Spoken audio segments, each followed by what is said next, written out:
Gabriel Attal, bonjour. Bonjour. Porte-parole du gouvernement. Est-il vrai que le premier vaccin sera autorisé dans l'Union européenne avant Noël? L'Agence européenne du médicament a communiqué, je crois, pour annoncer qu'elle rendrait son avis, son autorisation le 21 décembre. Le 21 décembre. Et nous avons dit qu'à partir de là, nous serons en capacité de donner une autorisation et de commencer les vaccinations dans les jours qui suivent. Bon, on va être précis. 21 décembre, l'Agence européenne donne son autorisation au premier vaccin, Pfizer-BioNTech. C'est bien cela. Oui. C'est bien ce vaccin-là. Bien. Ensuite, que se passe-t-il à partir du 21 décembre? Ensuite, vous avez les agences de santé nationales et donc en France, la Haute Autorité de Santé qui rendent elle aussi un avis sur la mise en circulation du vaccin en France. Combien de temps prendront les autorités sanitaires françaises, combien de temps pour valider ce qu'a recommandé l'Union européenne? Ça sera l'affaire de quelques jours. 21 plus quelques jours. Quelques jours. Oui. Je préfère pas Moins d'une m'engager. semaine. Oui. Moins d'une semaine. Oui. 21 je crois, plus 7 jours, ça fait 28. Est-ce que la campagne de vaccination commencera en France, comme dans toute l'Europe, avant la fin de l'année? Le Premier ministre va s'exprimer cet après-midi, vous le savez, dans un débat à l'Assemblée nationale sur la campagne de vaccination. Mais on a toujours été très clair sur le fait que dès lors que nous aurions la validation européenne, nous pourrions démarrer dans la foulée la campagne de vaccination en France. 6-7 jours après. Y compris si c'est fin décembre. Donc 6-7 jours après, ce qui veut dire que la campagne de vaccination pourra commencer en France avant la fin de l'année. Oui, elle pourrait commencer avant la fin de l'année. Moi, je préfère attendre que l'autorisation arrive et qu'on puisse démarrer. Que je fais attention à ce soyons le 21, on est bien d'accord, Gabriel Attal. Mais 21, vous me l'avez dit, plus quelques jours, ça fait 26, 27, 28.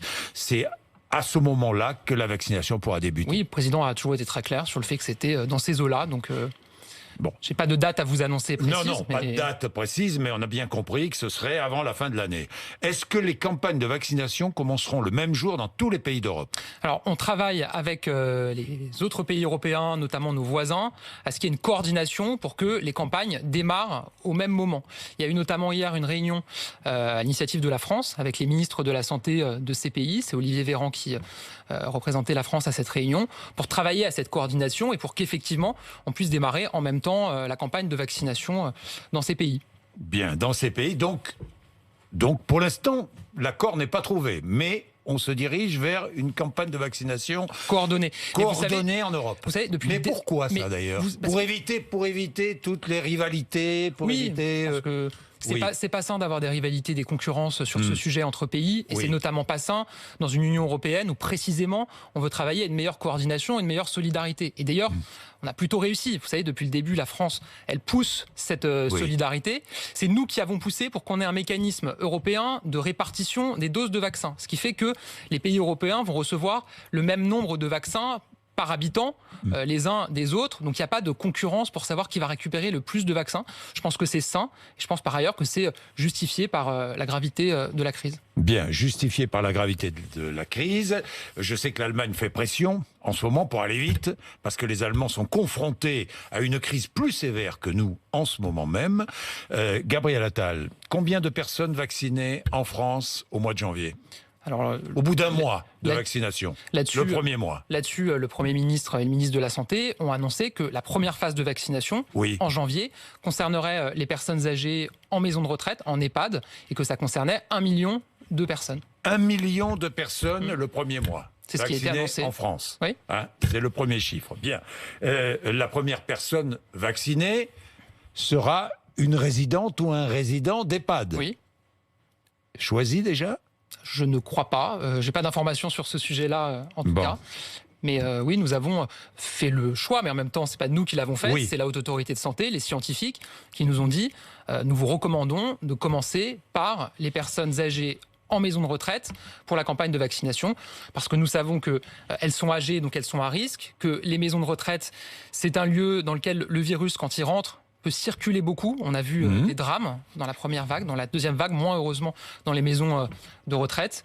Et donc, c'est ce que les scientifiques et la Haute Autorité de Santé nous ont recommandé. Ensuite, la campagne de vaccination. Combien de doses de vaccins nous allons disposer de combien de doses de vaccins? On a pré-réservé 200 millions de doses de vaccins auprès de différents laboratoires. Pré-réservé, ça veut dire quoi? C'est-à-dire qu'on a bloquer des doses et que évidemment on les payera si on les reçoit et si les autorisations vont au bout, puisque vous savez qu'il y a un certain nombre de laboratoires qui sont encore dans la phase des essais cliniques, donc qui n'en sont même pas encore à demander une autorisation aux autorités de santé, mais évidemment on a pré-réservé des doses de manière à pas mettre tous nos œufs dans le même panier. Notamment le cas de Sanofi, GSK. Oui, et puis d'autres laboratoires, pour pas mettre tous nos œufs dans le même panier et pour pouvoir bénéficier de vaccins, quels que soient les laboratoires qui bénéficient d'une autorisation et quel que soit le calendrier de ces autorisations. Alors avant l'été, combien de Français seront vaccinés ? Il y a un objectif avant l'été, et donc autour du printemps, d'avoir ensuite, après les personnes âgées en maison de retraite, vacciné des personnes vulnérables, donc des personnes âgées qui ne sont pas en maison de retraite, des personnes qui ont ce qu'on appelle des comorbidités. Et je crois que cet objectif se situe pour le printemps autour de 15 millions de nos concitoyens. 15 millions de Français seront vaccinés au printemps. C'est l'objectif. Avril-mai. C'est l'objectif que nous avons fixé au regard des Français qui sont concernés par ces critères. Vous vous engagez, il n'y aura pas de pénurie de vaccins. On est bien d'accord. Mais alors, je vous dis, on a pré-réservé des doses. C'est pré-réservé, pour que tout le monde donc puisse pas de pénurie. Pour que tout le monde puisse avoir un vaccin. Je suis prudent. Je suis prudent parce qu'on a connu les masques, on a connu les tests. Je vais vous dire, nous aussi, Jean-Jacques Bourdin, on est prudent. Oui, et c'est pour ça qu'on a pré-réservé auprès de différents laboratoires. Et je suis prudent en vous disant que, évidemment, c'est conditionné au fait que ces laboratoires bénéficient d'une autorisation et d'une validation scientifique de leur vaccin. Parce que s'il y a un point sur lequel on ne mégote pas, c'est la sécurité sanitaire. C'est le fait de laisser aller à leur terme tous les processus scientifiques de validation pour être certain que lorsqu'on met un vaccin en circulation, il est sûr et il est efficace. Et c'est ça qui est en train de... En espérant que le virus ne mutera pas. Évidemment. Je sais que c'est une inquiétude partagée par le président de la République lui-même. J'ai vu ce matin le président du Conseil scientifique, M. Delfrécy, qui s'est exprimé. Que je reçois vendredi d'ailleurs. Il a indiqué que c'est évidemment un sujet qui est regardé aujourd'hui par les scientifiques. À ce stade, il n'y a pas de mutation détectée, je crois, pour reprendre ces termes, de nature à mettre en danger la vaccination, mais qu'il faut rester vigilant évidemment, puisqu'on sait qu'une épidémie, qu'un virus peut muter. Il était dans le Parisien ce matin. 22, vous avez dit 15 millions de Français, donc au printemps. Aucun Français de moins de 18 ans, pas d'enfants, pas d'adolescents. Non, ça c'est pour des phases... Ça, on est bien d'accord. On est bien d'accord. Est-ce que, grâce au vaccin, on pourra lever d'ici quelques semaines les mesures de confinement ? Les dernières mesures qui nous empêchent de vivre normalement. Non, là-dessus, je crois qu'il faut être clair, transparent. Le vaccin ne changera rien. Avec les Français. Je ne dis pas le vaccin ne changera rien. Je dis, on voit bien que ça va arriver progressivement. Que dans le premier mois en janvier, c'est 1 million de personnes, qu'ensuite ça va arriver progressivement. Donc il ne faut pas considérer que l'arrivée de ce vaccin, même s'il arrive dans les derniers jours de décembre, comme vous l'évoquiez, sera de nature à ce qu'on puisse revivre normalement dans les semaines et même dans les tout prochains mois. Évidemment. D'ailleurs, pour citer encore le président du Conseil scientifique, moi, je me fie beaucoup à ce qu'il dit, puisqu'il fait autorité il ne s'est pas trompé, de par son expérience sur ce sujet-là. Il a été critiqué, mais il ne s'est pas trompé. Lui, il a indiqué très clairement que pendant plusieurs mois encore, on va devoir vivre avec ce virus en circulation et donc avec des restrictions pour éviter que nos concitoyens soient contaminés. Les tests salivaires, c'est pour quand ? C'est un sujet qui est encore en train d'être travaillé. Ça fait des semaines et des semaines que j'entends parler de ces tests salivaires qui n'arrivent toujours pas. Qui n'arrivent toujours pas. Pourquoi ? Parce qu'il n'y a pas encore de validation scientifique qui garantisse qu'ils sont fiables. Et le pire serait de mettre en circulation et d'utiliser des tests qui laissent passer beaucoup de personnes contaminées en donnant un diagnostic négatif alors qu'en réalité, elles ont le virus. Donc qu'est-ce qu'on a fait ? On a développé des cohortes pour tester les tests salivaires auprès de personnes qui réalisaient un test PCR classique en même temps. Et pour l'instant, je crois que ça n'était pas encore totalement encourageant pour le mettre en circulation. Donc pour l'instant, pas de test salivaire. Il y a deux types de tests salivaires. Il y a un test salivaire autotest, où vous testez un peu comme un test antigénique de manière rapide. Et puis il y a les tests salivaires avec une plateforme PCR. Donc là, vous envoyez dans le laboratoire sur la plateforme. Je crois que sur ce second test, il y a des progrès intéressants qui sont faits. Et que potentiellement, dans les prochains temps, je ne préfère pas vous donner de calendrier, c'est des choses qui pourraient avancer. Sur les tests salivaires antigéniques, là je crois que la recherche n'est pas encore suffisamment aboutie. Mais Gabriel Attal, je suis testé, je suis positif, je suis isolé, donc est-ce que je serai accompagné financièrement ? Accompagné financièrement ? Oui. Vous aurez... Mon isolement, est-ce que je serai accompagné financièrement ? Oui, bien, enfin, vous n'aurez pas de perte de rémunération. Non, je vous dis ça parce qu'il paraît que le gouvernement réfléchit à un accompagnement financier. Oui, on travaille. Enfin, on a un objectif qui est de renforcer. C'est vrai ou faux? Mais on a un objectif qui est de renforcer l'efficacité des mesures d'isolement. Bon, et pas d'amende, on est bien d'accord, hein, ça a été écarté. Oui. Bon, en revanche, un accompagnement financier. Oui, ça fait partie des sujets sur lesquels on travaille pour être plus efficace. Quand une personne est diagnostiquée positive, on lui demande de s'isoler. Évidemment, il ne faut pas que ça lui coûte, il ne faut pas que ça l'entrave ensuite dans sa possibilité à travailler. Donc il y a tout un tas de sujets à regarder sur l'emploi, sur la rémunération. Il y aura un accompagnement financier. Je n'ai pas d'annonce à faire sur ce sujet aujourd'hui, mais ce que je peux vous dire, c'est que le président de la République avait annoncé qu'on reverrait, qu'on réactualiserait notre stratégie tester, alerter, protéger à l'occasion de ce déconfinement, que c'est ce que fait le ministre de la Santé et que des pas d'annonce aujourd'hui, néanmoins réflexion en cours. Oui. Et donc, on se dirige vers un accompagnement financier. Non, ce n'est pas ce que j'ai dit. Mais attendez, accompagnement financier, ça veut dire mais c'est ce qui se passera.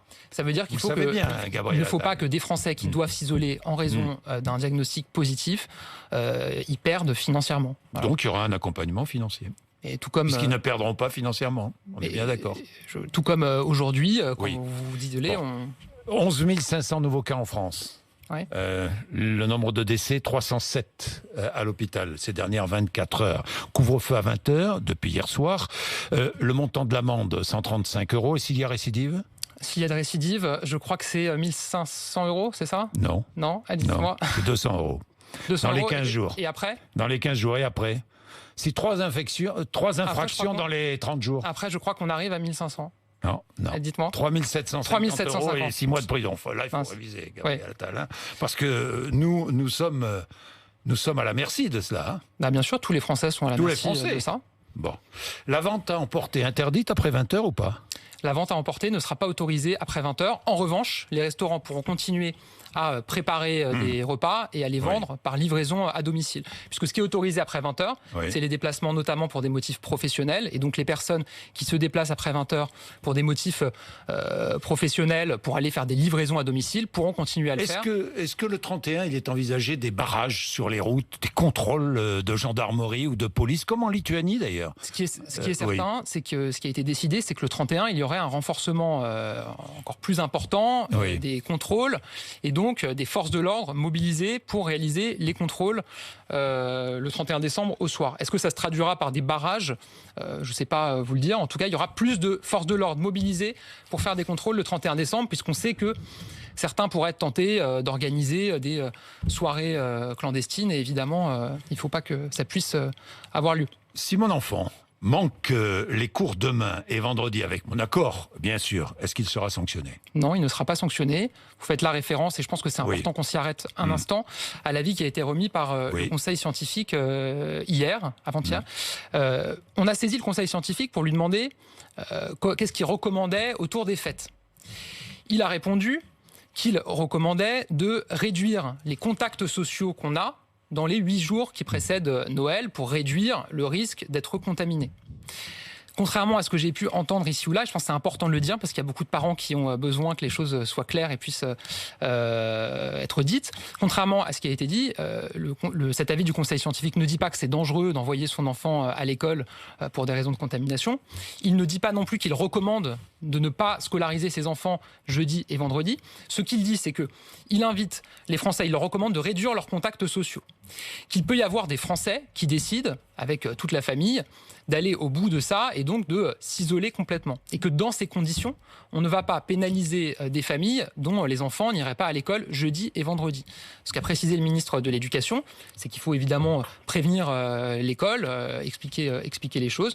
Mais voilà, c'est une tolérance pour qu'il n'y ait pas de sanctions évidemment pour les enfants concernés. Mais ça n'est pas une recommandation à ne pas aller à l'école jeudi et vendredi. Expliquez-moi, Gabriel Attal, est-il plus dangereux d'entrer dans un musée que dans un supermarché? Non, il n'est pas plus dangereux de rentrer dans un musée que dans un supermarché. Pas plus. Non. Alors je ne crois pas en tout cas. Il faut toujours faire attention et être prudent. Pourquoi interdire l'entrée dans les musées? Je ne parle pas des théâtres et cinémas, je parle des musées. Mais j'entends cette question. Et c'est vrai, quand on juxtapose les choses, on se dit une galerie marchande, un musée, on circule dans les deux, debout, on n'est pas stationné assis à côté de la même personne. Les règles sanitaires peuvent être imposées dans les deux. On a des protocoles sanitaires, on a des masques dans les deux. Donc j'entends parfaitement l'incompréhension. Ce que je dis, Jean-Jacques Bourdin, c'est que quand le président de la République s'est exprimé pour faire les annonces du début du mois de décembre, il a donné de la visibilité aux Français, parce que c'est ce qui était attendu. Un cap et des étapes pour savoir ce qui allait pouvoir évoluer dans les prochains mois. Évidemment, ces étapes, elles sont conditionnées à ce qu'on puisse maîtriser l'épidémie et à ce qu'on arrive à des objectifs sanitaires qui ont été fixés, notamment pour l'étape du 15 décembre, à 5000 contaminations par jour. À cette étape du 15 décembre était prévue la réouverture des établissements culturels si nous étions à ces 5000 contaminations par jour. On n'y est pas.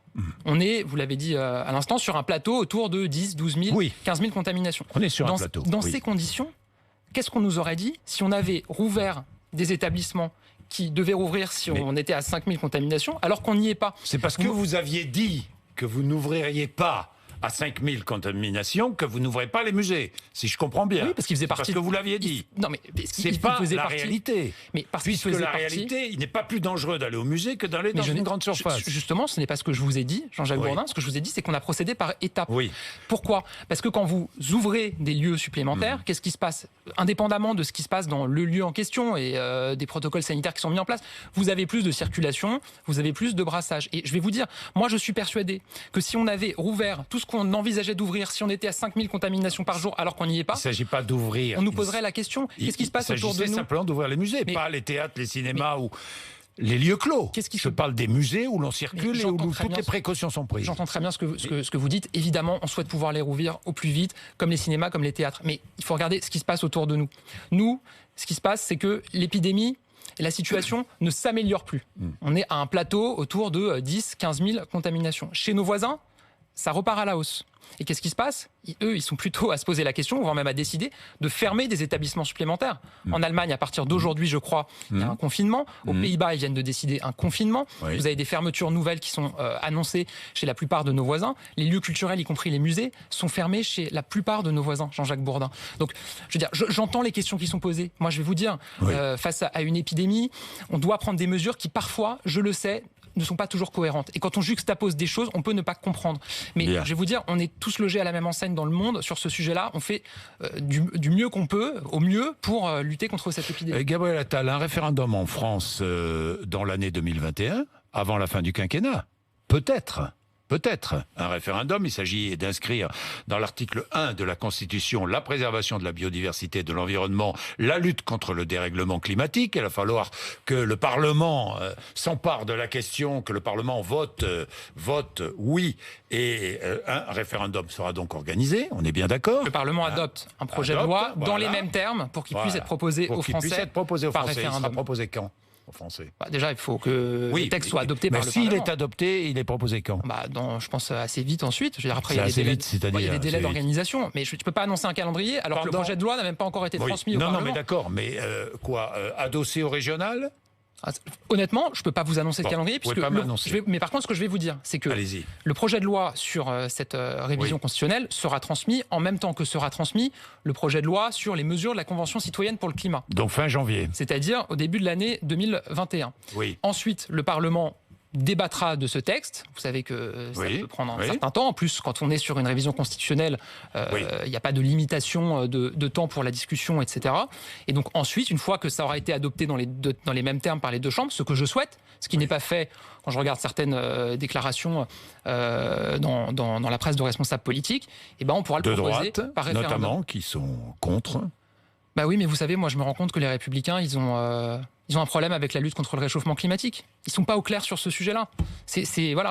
La Maison Brune et les LR regardent ailleurs. Mais est-ce que le président de la République, lui, est au clair sur ce sujet-là? Parce que s'il y a référendum et que le non l'emporte, est-ce qu'il pourra se présenter à la présidentielle, franchement? Vous savez, cette proposition de modification de la Constitution et de son article 1er, d'où elle vient?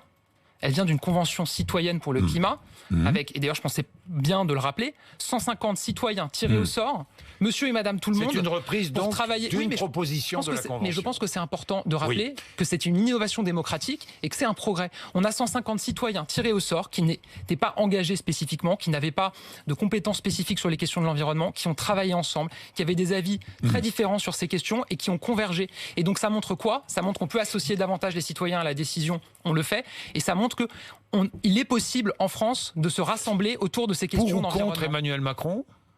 est-ce que le référendum, ce ne sera pas ça? Pour ou contre Emmanuel Macron? Mais non, moi je ne crois pas. Ce référendum, c'est êtes-vous pour ou contre inscrire la protection de l'environnement, la protection de la biodiversité et la lutte contre le réchauffement climatique dans l'article 1er de la Constitution. Est-ce que c'est un tremplin, je repose la question autrement, pour la présidentielle de 2022? Non, Jean-Jacques Bourdin. Un calcul politicien? Mais non, c'est un sujet beaucoup trop important pour qu'il puisse faire l'objet d'un calcul politicien. Vous savez, on est extrêmement engagé sur cette question de l'environnement. D'ailleurs, j'entends parfois des critiques qui disent qu'on ne va pas assez loin. Aucun gouvernement n'a été aussi loin que nous y allons sur cette question de l'environnement. On a annoncé dès 2017 qu'en 2022, on aurait fermé l'intégralité de nos centrales à charbon en France. Quand on regarde en Allemagne, c'est beaucoup plus tard. On a adopté une loi dès 2017 pour interdire la recherche et l'exploitation d'hydrocarbures sur notre sol. Je crois qu'on est un des premiers pays au monde à le faire. Et on veut continuer cette action, y compris de la manière la plus symbolique qui soit, comme le proposent les citoyens, avec cette inscription dans la Constitution. Bien. Ça me semble beaucoup plus important qu'un calcul politique. Les calculs politiques, c'est plutôt ceux qui ont réclamé pendant très longtemps cette modification, aujourd'hui la combattent, ou qui aujourd'hui la combattent parce qu'ils n'osent pas assumer qu'ils sont contre des mesures qui visent à lutter contre le réchauffement climatique. J'ai une dernière question, calcul politique ou pas. Michel Rubirola démissionne à Marseille, remplacé par son premier adjoint. Est-ce que les électeurs sont trompés? Moi, je suis porte-parole du gouvernement. Je ne veux pas me mettre à m'immiscer dans Des quoi?